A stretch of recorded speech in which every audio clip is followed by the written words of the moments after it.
Alright, today I'm going to give you guys a detailed look at this SH Figuarts Spider-Man from No Way Home. And that's the upgraded suit version. And on the back shows a couple of pictures. So let's get into it.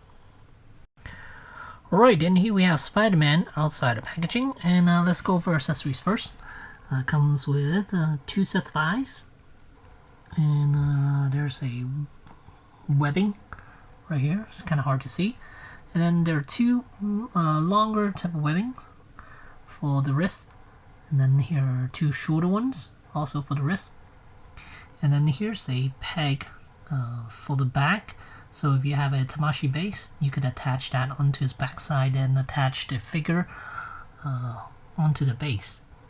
And then here's a piece of tool to get the eyepiece out from his head. And then we have a pair of jazz hands, a pair of web holding hands, a pair of relaxed hands, and then a pair of web shooting hands. And here's what Spider-Man looks like from the front. And here is from the side. And here is from the back. Alright, and let us take a closer look at Spider-Man himself.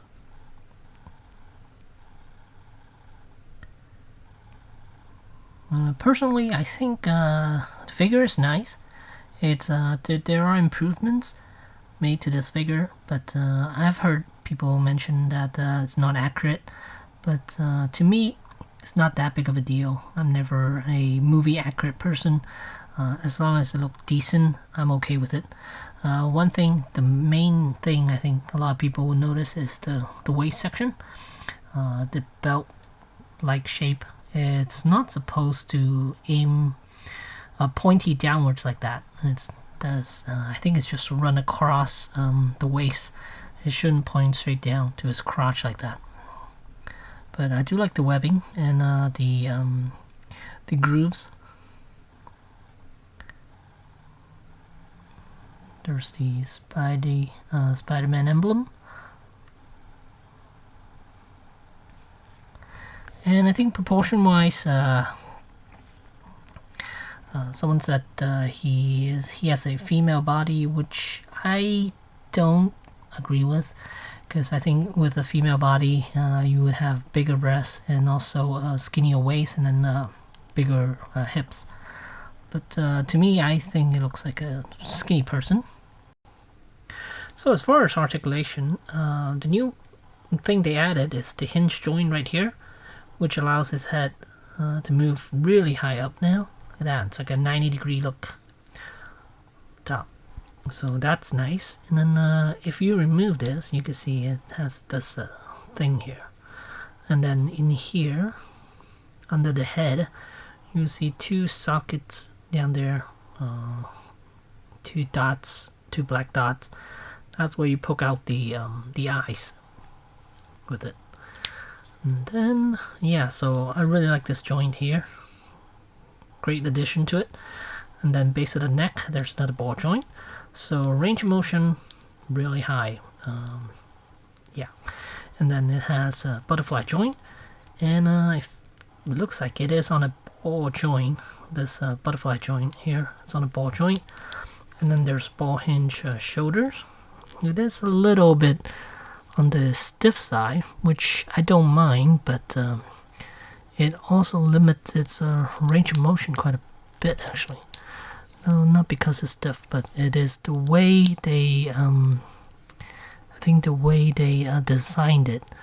The opening here, like right up here, that does hinder range of motion a little bit here. So if I lower the arms back down, you go up to about 90 degrees, right there. And you gotta lower the arms a little bit before you could do that. So he could go up to about 90 degrees. There is no bicep swivel, so it does limit range of motion a little bit here, because even though this is a ball hinge joint and it's pegged onto the upper arm section, it doesn't move that much actually. moves a little bit, and the arm does swing forward a little bit, so I guess it's okay. The amount you could move. And then here's a double jointed elbows, but it does limit its range of motion quite a bit though. So you can't really swing his arm upward like that to show. Well, I guess you'll have to do it this way. There we go. So you can swing it upward like that. And then double jointed elbows, and then tiny ball hinge wrists right there. And as far as the torso is concerned, chest, there's a ball joint. I could even take it apart because you know what, never mind, it's so tight. But it is on a ball joint, and gives you pretty good range. Actually, it's quite good. And then lower section, there's a hinge joint here as well, so it allows him to fold quite a bit. Look at that. So he could definitely do a 90 degrees fold like that. But of course, here you see a giant gap back here. Arch back about that much. And I do like these hip section quite a bit.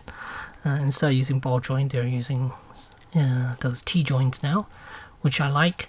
And then they added this piece over here. A few, all of the newer ones has it now.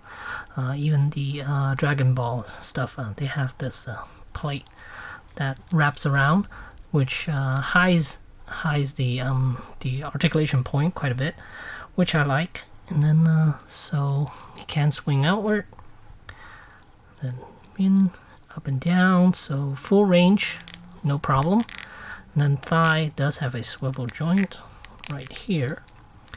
And then knee over 90 degrees, and then there's a ball hinge joint on the ankle. This side is quite tight. This side is a little looser, so I'll show off this side. So we can go up about that much, down about that much, and toes articulation. So as far as poses, like Spider-Man poses, you could definitely get a lot with this figure here. So let's just do a very simple one where he's jumping.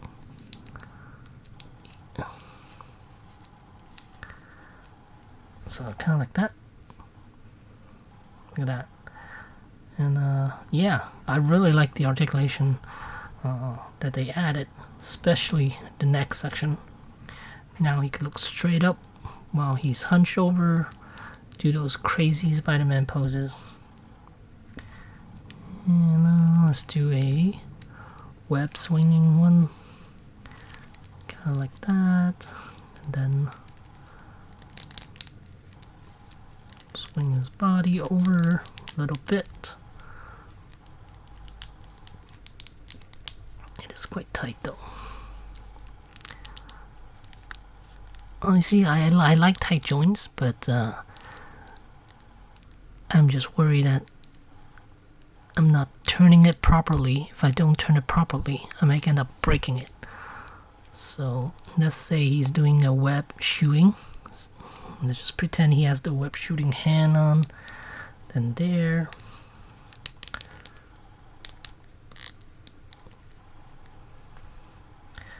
Kind of something like that.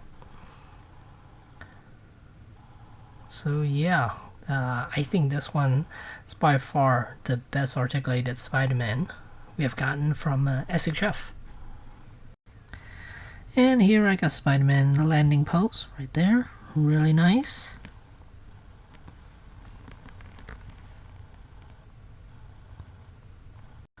Alright, here's another angle.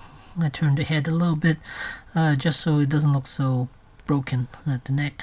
Doesn't look like it's separated from the head here. But yeah, very poseable, and you could definitely give him dynamic poses. Alright, here I have two other Spider-Mans to compare with. We have the Marvel Legends on the left, and then over on the right we have the Mezco.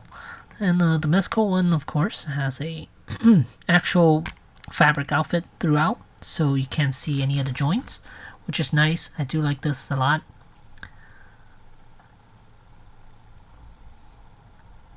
Really nice. And here's the Marvel Legends, and you can see the color is a lot brighter than the SHF. Let's do it side by side right here, and yeah. Actually, as far as the waist is concerned, this one is pointy as well too. Huh, I'm surprised about that. Because I figure this was inaccurate, because it should look more like this, or even straight across, I think, from the photos I've seen. But this one is pointy, and so is this one. So I guess maybe they both got the same promo shots when they were developing these figures. So yeah, and I guess even though they are inaccurate, and still, I mean, this one's the same thing. So I mean, price wise, this one's of course a lot cheaper. This is I believe this was a Walmart exclusive. It was either 20 to 23 or 25, somewhere around there. This one's gonna set you back about $50, and this one's gonna set you back about $100. Now, is this one still available? I don't think so. I think this one sold out a while back, because this came out quite a bit ago, and it's not the No Way Home version. It's the second movie, Far From Home version. So yeah, but since he's wearing the black suit again, the red and black again, so I figure I'll just pull this one out and show you guys. But height wise, SHF is the shortest, and yeah, proportion wise, I think Masco has the best proportion, and then it's a toss up between the Legends and the SHF. They're both a little weird as far as proportion wise, but yeah, I'm not even gonna try to compare the two. Yeah, but as far as articulation, I was surprised that the SHF is better than the Legends as far as the torso is concerned, because usually their torso is really good with the Legend. And here with the Legends, it could go to about that much. So head wise, I think it's almost identical, but as far as the torso is concerned, look at that. The SHF can actually bend a little further down, almost, yeah, exactly 90 degrees, but this one cannot. This is more of a 45-degree angle. So yeah, it's kind of weird. I was surprised about that. Usually their torso is the best, because it is on a hinge joint. But yeah, and the legs, this one can go up only to about 90 degrees, and that's why I like the SHF. They didn't have to do the lowering legs, and still it can give you quite a bit more. Look at that. If you spread it over a little bit, he can give you, look at that, you could actually fold his leg all the way up. And can this one do that? Let me see. Nope, it is limited. I guess it can. Actually, it can. It's a little further out, but yeah.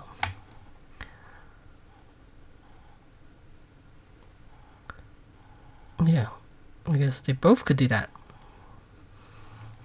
So for these crazy Spider-Man poses, Legends will actually give you quite good poses too. But as far as the finishes, the finishing on these figures, I think SHF is a lot nicer, but you are paying a little bit more for it, for the sculpts and the overall. So basically, the overall finish of this product is more refined from the SHF. This one is a little rougher, but you could manhandle this one without any issues whatsoever. It's meant to be played with, and this one is also meant to be played with, but you gotta be a little more careful. You gotta understand where the joints are coming from and bend them accordingly. But with Legends, you could bend them every which way, and then yeah, without any regards to where things are supposed to go or whatever. I mean, you could have a lot of fun with this one. A lot of rough playing with this, with the Legends, than you would have with the SHF. That's just how I feel about it. Yeah, you could also do a landing pose right there, like that. So here you go, one last look before I close out this video, and to me, yeah, I think this is totally worth it, to me, that is, because I'm not a stickler for accuracy as far as compared to the movie, but as long as he looks decent and he's super articulated, and yeah, to me he looks fine. I'm happy with it, and the price tag is not that bad, actually. This one is $20.25, so double that, you get this. And then you double that, you get this. But not anymore, though. So, yeah, so there you go. There's Spider-Man from No Way Home from SH Figuarts. Thanks for watching.